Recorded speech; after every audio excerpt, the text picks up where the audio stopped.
マスターキーの仕組みを作ってみたなんかバレバレなマスターキーができちゃった？萌え屋さんですよ。いきなりマスターキーの話してますが、まずは鍵の仕組みですよね。有名なのはピンシリンダー状なんですけど、回ると見えるようにするのが難しいのでスライド式にしてみました。今黄色と白の部品は別々で動くようになってます。で、この溝にピンが入ってて、このピンが邪魔して動かなくなっちゃうんですね。バネが飛んじゃうんでちょっと蓋するんですけど、鍵を刺すと、このピンの境目の位置が白と黄色の部品の境目の位置と一致して、白い部品が動けるようになります。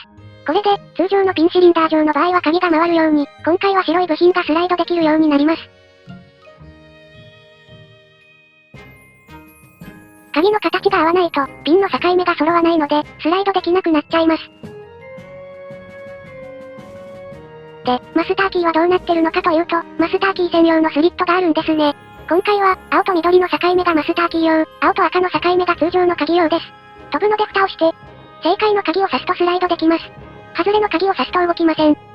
マスターキーを刺してもスライドできます。ピンクの鍵が正解の鍵穴でも、マスターキーであればスライドできます。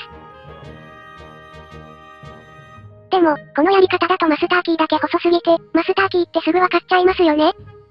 今作ったのは、マスターキー用と通常のキー用でスリットを完全に分けてたんだけど、どうも、スリットは共用でいいけど、マスターキー用に1パターンだけ用意しておくみたい。というわけでその方法で作り直してみた。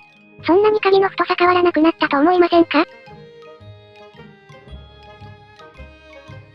これでも、正規の鍵とマスターキーでは開くけど、外れの鍵だと開かないよってなります。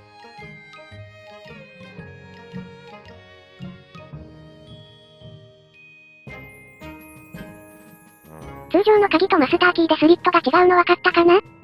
というわけでいかがだったでしょうか？この動画が良かったらチャンネル登録、高評価、コメントもよろしくお願いします。